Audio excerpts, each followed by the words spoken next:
Hi, everyone. Welcome to REACHA Dialogues.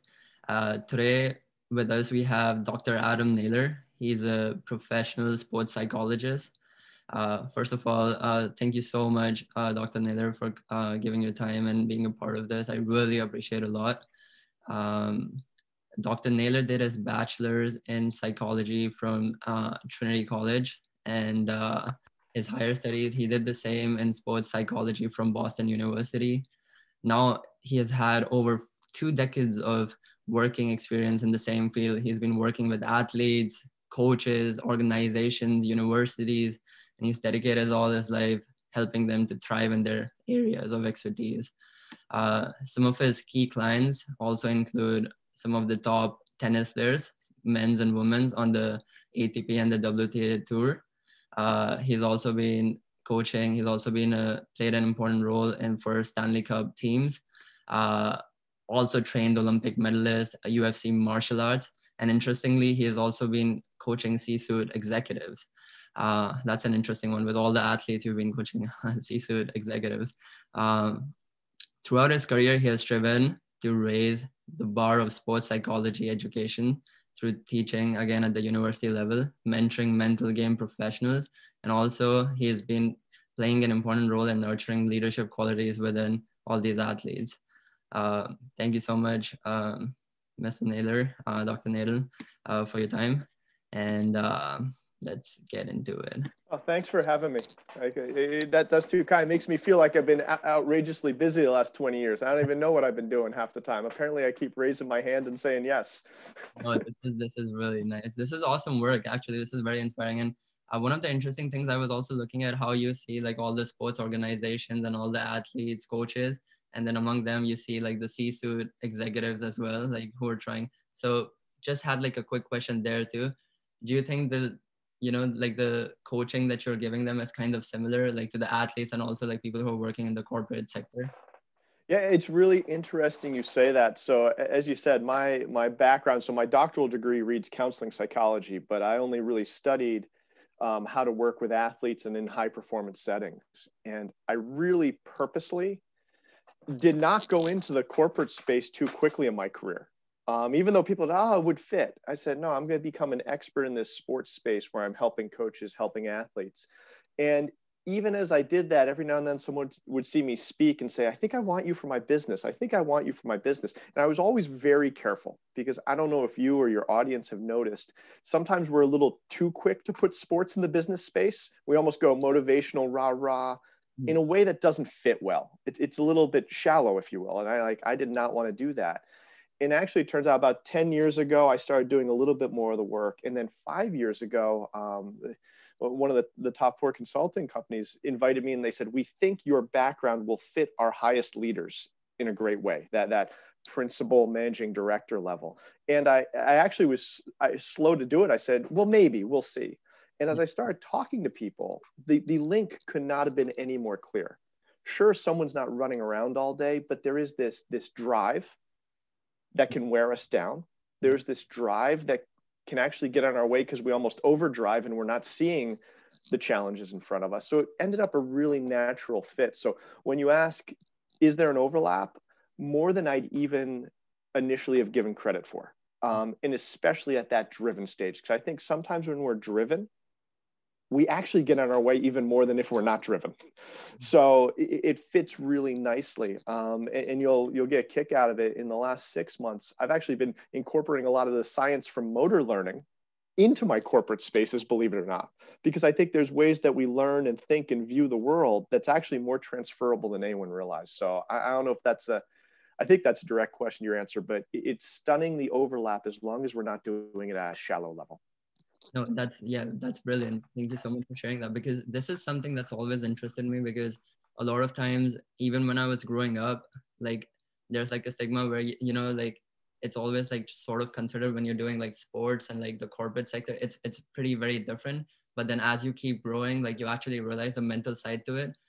As you said, like coaching like the top leaders and also like coaching top athletes, you can see this overlap with the mental side to it. There's definitely like an overlap, which is very interesting how sports in the future, like an athlete also, when he's going into that corporate setting, if he has that mental training, he can also perform really well in that corporate setting, because now the training is sort of similar for uh, both these employees, both these people. Yeah. Absolutely. Absolutely. It's so much about how do we relate to one another and how do we stay poised under stress. Yeah. And it happens in both spaces if you're trying to achieve. Yeah, exactly. So one of the things, you have had such a diverse experience. You have been working with so many different people, organizations, universities throughout your life. What would you say, what has been your key learning through your life and your career?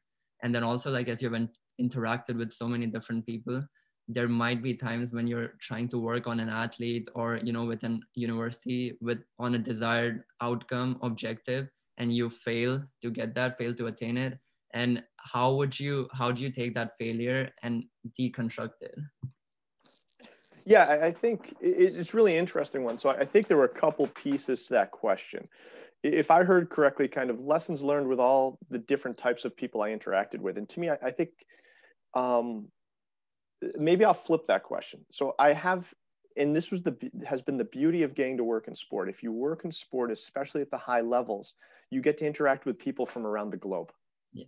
You really do. That is the best and the most beautiful piece of sport in my mind, right? Whether it be from, I remember a handful of years ago sitting in the Players Lounge at the US Open, and the number of different languages I was hearing. Yeah. I was like, this is really cool. I have no idea what half the people are saying, but we're connected here. Going back always to working with your team years ago, right? Athletes winning a national championship from every corner of the globe. To me, I think the lesson learned or built upon is let yourself learn from who you're sitting with. Yeah. I will always say I've learned so much from the athletes I've worked with. Yeah. I'm reasonably well traveled, but I have not traveled every corner of the globe. But I feel like my athletes have taught me about their cultures, their experiences, their ways to approach things. And I think that's made me better at what I do. It's allowed me to connect better with them. So I think that's kind of part one of your question. This idea of failures and stumbles, it's interesting. Maybe it's because the space I work in, I struggle to even notice either failures or successes. So a big thing in my field is it's so critical to be engaged and dive into the process. Yeah. And let the outcome be what it is. So to me, what's really interesting is if I'm practicing what I preach very well, of course I want the outcome. Yeah. If it's an athlete, of course I want them to win. And my bad joke with my athletes is the more they win, the smarter I look. So of course I want them to win. Yeah. I want my people working in the corporate space to sign big deals and execute them successfully. Mm-hmm. But I practice what I preach. I try and dive into the moment. I ask, how are we driving towards these things? Yeah. Are we fully engaged? Are we finding value in it? Are we finding connections with others? And frankly, when you view it that way, I'm not sure there is a blatant success or failure. You can almost find success in every moment. Very interesting. And I think I'd take it one step further, though, too, because I think if you talk professionally, I think some of it asked me as a professional about failures. I think the biggest failures I find in my career is if I fail to be able to connect with someone. And that's tough, right? Because I do believe that if a positive connection is built between, say, me and you or me and whoever I'm sitting with, and that person's reasonably motivated, yeah, they make me look smart and they thrive. Yeah, definitely. So every now and then it hasn't been a great connection. And sometimes we don't know why. Sometimes that's just because the timing isn't right. Either, as some people say, the student wasn't ready to learn. Yeah. Or honestly, and sometimes maybe it was misperceived what I do, right? I think you mentioned it earlier. There's sometimes stigmas to what I do. And in reality, we're not dealing with deep, dark mental health secrets. We're saying, hey, how are you a human and how do we allow you to thrive a bit more? But sometimes people come in with a preconception. Yeah. And they view me a certain way. It doesn't allow us to connect at first. Yeah. I am really proud to say, I think everyone I work with, regardless of the outcome of their performances, if they get the trophy or not, it feels like universally, if they put a fair effort in, they're like, yeah, I grew and learned. Yeah. Yeah. And usually I'm happy. And sometimes I'm bruised because I didn't get the outcome. Yeah. But that's healthy. So very interesting. So when you said, when you're working with the athlete, then you're in the moment and you guys are focusing on the process rather thinking about the result. But is that outcome, is that end product making you nervous when you're working with them? Like deep down, do you still have that in your head that this is, like even though we're working really so much on that process, but this is what I hope that this outcome could be achieved. If not, then maybe like this time that I'm spending on this process might not be as useful, or the people who I'm working with might not think this is as useful, or the university, etc. Yeah. I like what you said at the end there. So first, in this discussion, you're probably getting more honest sharing than I think any podcast I've ever done. So yeah, I'm a human, right? There's no doubt when I'm sitting with someone, I hope they like me reasonably, because we all like to be liked. Yeah. And I hope they find their time with me valuable. Yeah. And I do know it is so easy, I always say, to focus on the shiny objects, right? The outcomes. Yeah. And I do know that if they get that, probably they're happier. So I do have that internal going, gosh, I hope they get what they want. And let's be honest, at the level, I care about who I work with. So I want them to achieve their goals. Like I end up caring. But every now and then I'm like, oh gosh, manage your stress inside, Adam. Yeah. Stay focused, stay on message. Yeah. So just like anyone, even though I've studied this stuff and I know it really well, I have to be grossly disciplined. To the point where I think sometimes coaches I work with they get me and they keep rehiring me and they like me, but every now and then they must shake their heads when I walk out of the office. They're like, oh, we have a big game this weekend. And I'll be like, I hope the team tries hard and puts forth a solid effort. And I walk out. Yeah. And then an athlete will say in front of me, we got to play our very best to make sure we win today. I'm like, dive into it, love the game. I'll bet you it'll work out. They must shake their head and go, why is that guy not talking about winning a lot? Exactly. Yeah. And in all honesty, I know if you talk about winning all day long, you don't get it as much as you want. So I really try and embed that in everything I do. And I try and trust it. And so far, so good. It's worked out well for me, my career, the athletes and performers I serve, but it can be tough. I'm a human too. I fear the outcome every now and then. So basically, instead of focusing on the outcome, like which a lot of us, as athletes, sometimes we tend to like the winning. So when you're saying that, work hard, try hard, and do your best, is basically, the focus that we're spending on that thought of winning. Yeah. If we put that much attention to just the process, then the winning might just come like more easily than us by just thinking about it. Yeah, and you end up less distracted, right? If you can dive into the doing, and maybe that's the line, dive into the doing. And I say this, and oftentimes I'll slow down and I'll ask in my first meeting with anyone, regardless of what their space is, I ask them, what do you enjoy about squash? What do you enjoy about football? What do you enjoy about the job you do? Yeah. And that's a really purposeful question. And people sometimes struggle finding an answer on that. Sure. But I think when we step back and go, oh, I enjoy, so you're a squash player. Yeah. To me, it is enjoyable. I don't compete at a level anywhere near yours, but it is enjoyable to watch that 5-game battle where it's really close and the points feel like they're going for 5 minutes for every point, where it is exhausting and it's intense and you can feel the energy coming out of the court. Yeah. That's not fun, but it's certainly enjoyable. And remembering the positive emotions that gives us allows us to dive into it better and not fear it. Exactly. Oftentimes when we think about the outcome, our fear comes too quickly because the outcome is in the future. Yeah. The outcome is something that others have control over. Yeah.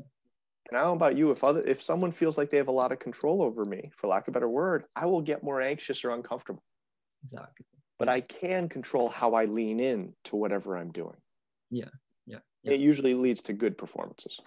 Yeah. Does that make sense? Yeah, definitely. Like, it's very, very nicely said.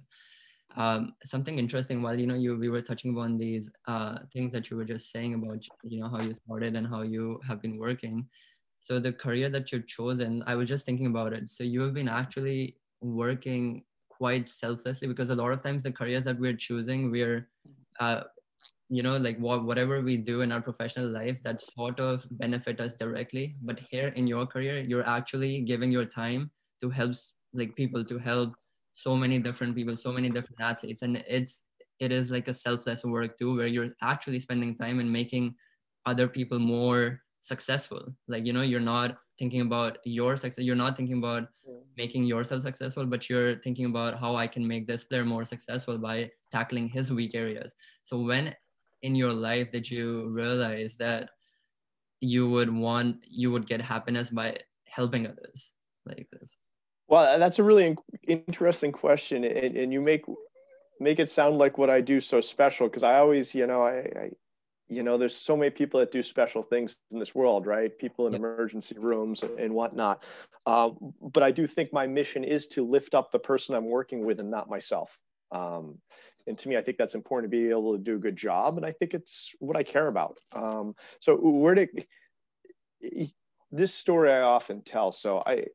And it fits, I think family guides us in our decisions. So some people that I work with know this, some people don't. My father is a congregational minister. Okay. So he's a Protestant minister. And so you learn from watching your parents. And a minister doesn't just preach on Sundays, they connect with people and try and help people, regardless of who they are and what they are. And I remember growing up, and I remember him going to the local high school and playing basketball. Heck, half the time with my friends. And my friends be like, your dad picked on me today on the basketball court. I'm like, well, that's not very nice. But it was to connect. I'd watch him, helping people through relationship challenges, helping people through life milestones. So there was that end of going, this is just kind of who we are and what we do. Actually, his father was the vice president of a big pharmaceutical company, but he walked with Martin Luther King and showed that your job in life is to care for others. So I think I got a little bit of that. And then, my mother, who, raised me so well, really said sports are important, but not necessarily the outcome, but participating. It was very big. Like, she would throw me pitches when I was learning to play baseball. And how often do you see that? And I think she had bruised ankles because I'd hit the ball and would end up hitting her half the time. But she would always say, come out and play sports, not because we want you to be an all-star, but because these allow you to connect with other people and learn certain life skills. So I was raised watching my father do this service work for communities. Mm-hmm. My mother saying sports is important, and it's a valuable thing between health, wellness, and connection. And I think between all of that, those roots were initially set. And then I had great mentors as I went along the way that I think viewed it the same way. And you and I share some mentors. So I think you probably have a sense of it. The mentors and the family aspect that you mentioned, that's critical, because as like a youngster, you're observing so much in your environment, and then that's how you imbibe so many different things and maybe like pick up on them and make your career on them so many times when you're young. Yeah. 100%. Environment really is everything when you think about it. If you want to be a great leader in anything, it's about the environment you set so people can grow. It's not what you do to someone, it's the environment you create for them to blossom in. Exactly. Yeah. No, very nicely said. Thank you for sharing that. So another important question that I feel like a lot of people, especially my like youth, we think is what is like the key learning how does one raise the bar of productivity? So and during this process, we're working hard, we're raising, and so many times we're tirelessly working, we have some goals in our mind, and without realizing what's happening around us, we're always working to attain this goal. And then a lot of times we're thinking like, is this like even productive? Are we working hard, smartly? What is happening? And then also like a lot of times, like when you're working and we have this established like timeline routine, there might be a lot of external factors that might come our way, which can be like, if this is like a certificate exam, if this is like a college test, maybe like failure, like you're doing like the mock test, that on a small level, it can be like failure in the mock exam. If it's a tournament, maybe you're failing to win matches at a, competitive level. Or, like also things like something, if you have like close friends or family, if you lose any of them, that's something that's not in your control. So many things that's not in your control, which can happen, which can affect you emotionally, mentally. And then again, the productivity bar that we have in our head and the timeline, like how do we deal with that? Yeah, well, wow, I think you nailed a couple of questions in there. I want to make sure I got it right. We got, how do we remain productive? Yeah. Which I think we want to hit on. I also heard, how do we deal with adversity? And some of them are from small adversities, right? Yeah. Losing a match, struggling on an exam. Yeah. To major adversities, right? Life happens, right? Life happens in a wonderful way and in a challenging way. So I guess I'll hit it in pieces, and then I encourage you to clean it up or ask some follow-up questions on it. So how do we get more productive? In some ways, I would say, stop trying to be so darn productive. And you'll see what I mean by this. This does not mean don't be driven. But sometimes I've been using a car analogy a lot over the last year or so, is sometimes we only use the gas pedal. Yeah. We forget to tap the brakes. Yeah. If we think about it for a moment, the person that just jams down the gas, yeah, what ends up happening is a couple things. A, they end up really prematurely exhausted. One, you end up carrying far more stress than you need. Yeah. And B, you end up having tunnel vision, actually, the science will show. Because you're just jamming it to 90. And if you have tunnel vision, you don't solve problems very well and you don't relate well to others. Yeah. So, oh my gosh, if you just jam down the gas, yeah, you may work a long day, but you don't work it very well. You probably actually make more mistakes. Yeah. So notice, right? If one's a driven person, I didn't say take your foot off the gas completely. I said learn to tap the brakes. Yeah. Right? Learn to recognize when you've dove in where you probably just should sit back in the chair and go and let yourself see the big picture for a second. Yeah. And that ability to zoom in and zoom out, I think is critical for productivity, because it doesn't mean you don't stop trying hard, but it means you take a few breaks in your day probably to drop the stress and see things. Yeah. But now think about this zooming out piece too, when you talk about the idea of an exam or a match. Yeah. If we just tunnel on what just happened there, we forget to see it as part of the bigger picture. Because there is no doubt. Yeah. A lost match can be painful, but there is no doubt it makes us better. And it's only part of the journey. Yeah. Right? But if we don't do that step back, we're not able to use that very well. We just grit our teeth and we remain unlearning. Yeah. And then I'll mention on the life piece, a term I use, and I'm a performance psych guy. I'm not a clinical psych guy. I don't deal with deep mental health by any stretch, but you will hear me use the word. I think we need to practice some self-forgiveness, right? When something happens in our family lives, it's really healthy to step back and say, sorry, I'm not going to be on my A game this week.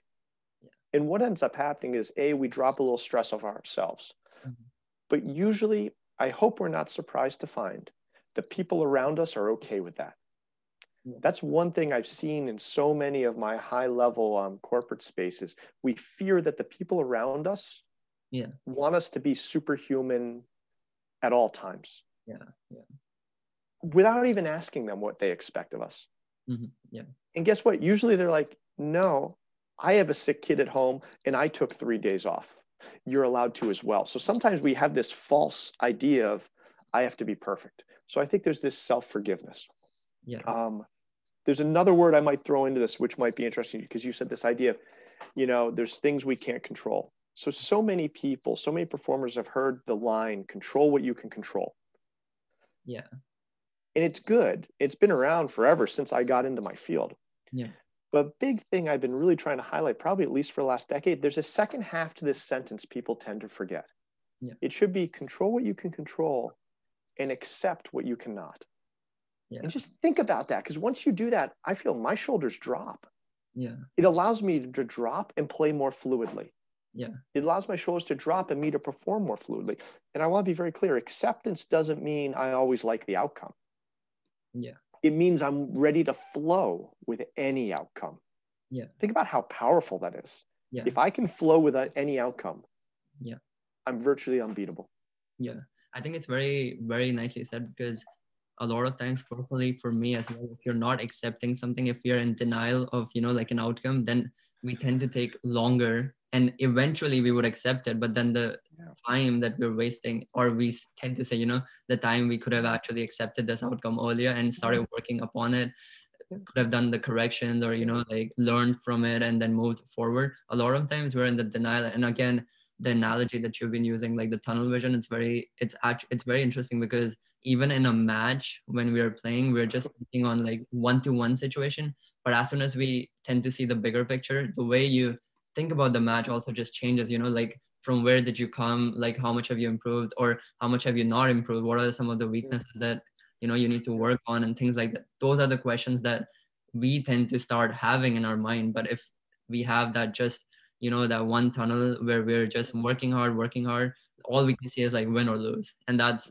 like define us. That's what defines like our working hard. Yeah, and even a rigid game plan if you think about it. So if we go back to think about squash, I'm sure you have watched at times teammates or others compete, and you watch point after point and you say to yourself, why are they doing that exact same thing every single time? It is not working.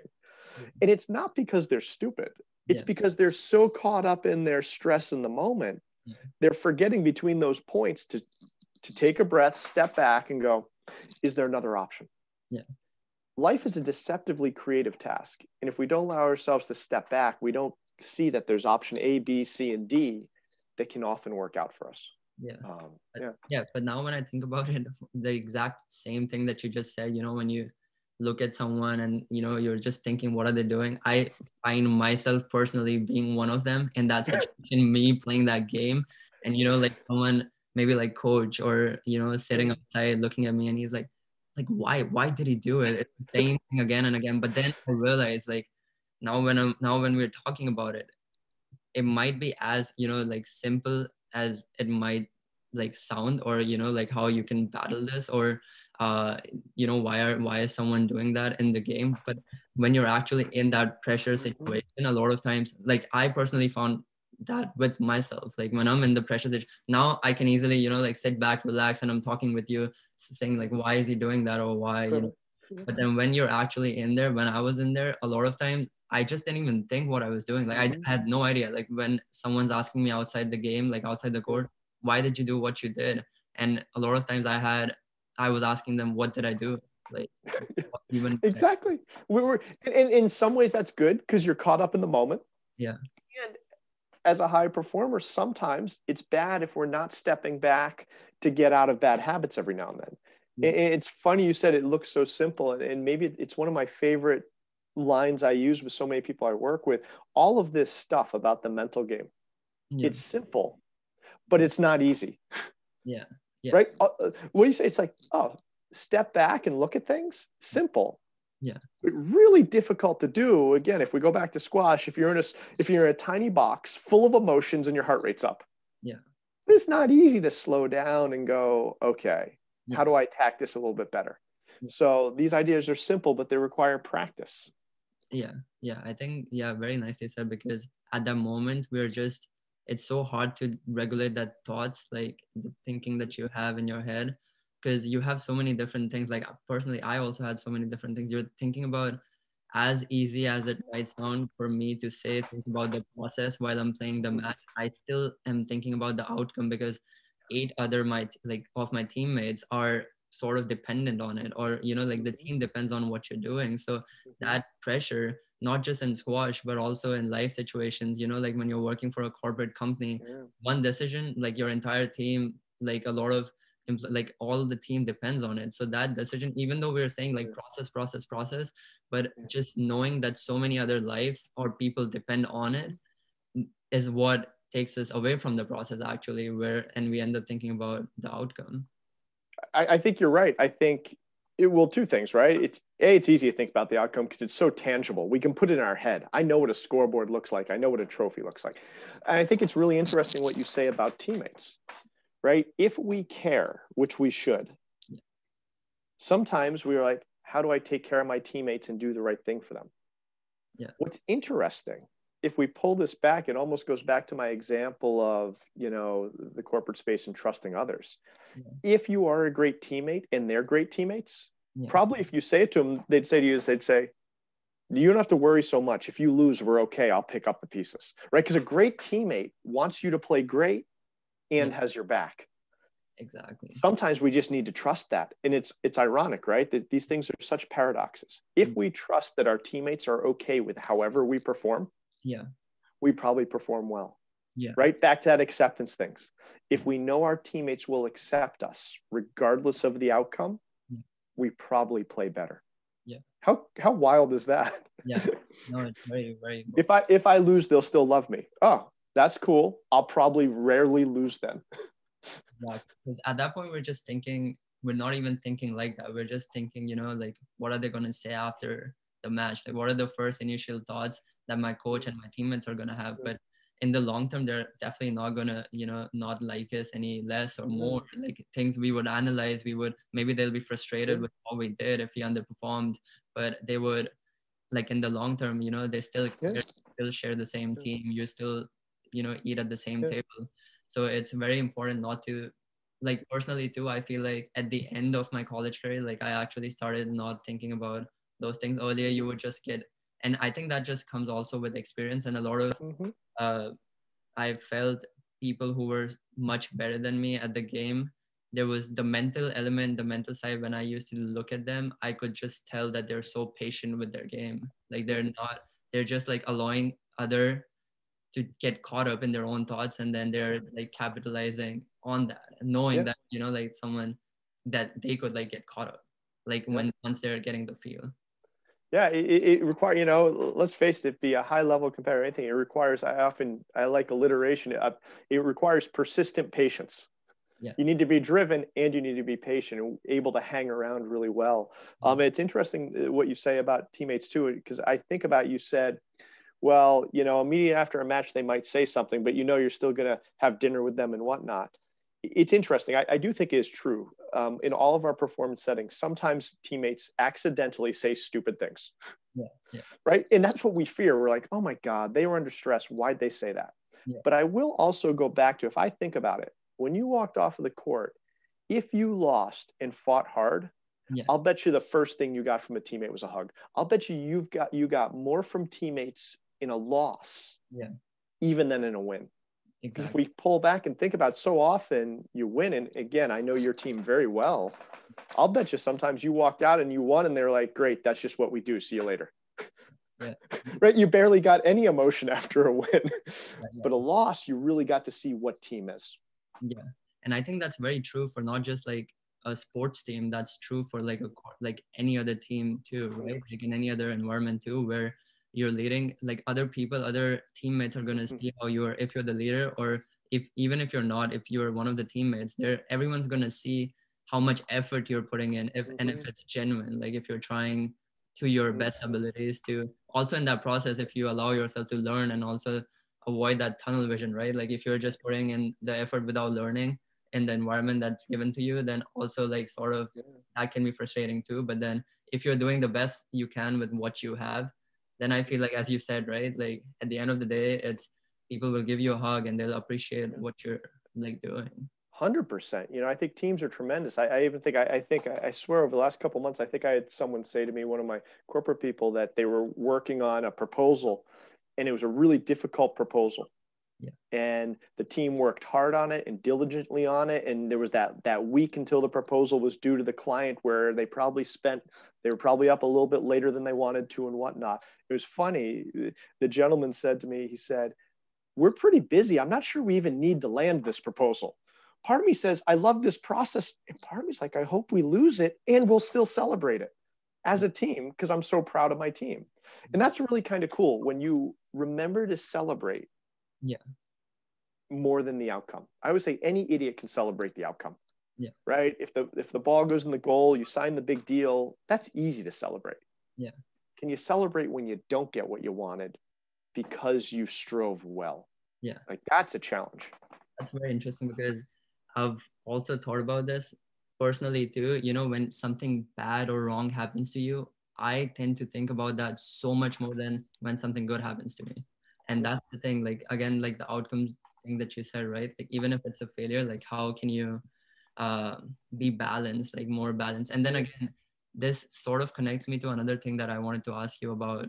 There's a lot of work that you've done on this self-regulation piece with like for UFC fighters and MMA and stuff. Yeah. Very interesting. I was reading that, very cool work.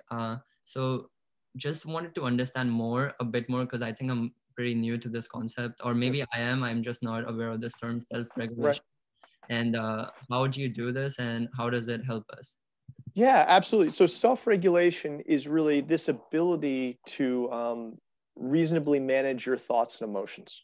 Yeah. And in essence, I think maybe a nice little equation for it is it's kind of having decent self-awareness, saying, okay, how do I respond in certain situations? What are my strengths? What are my areas for growth? So when you have a little bit of self-awareness, plus a way to regulate yourself. And when I think the first step of self-awareness, I think about settling skills, i.e.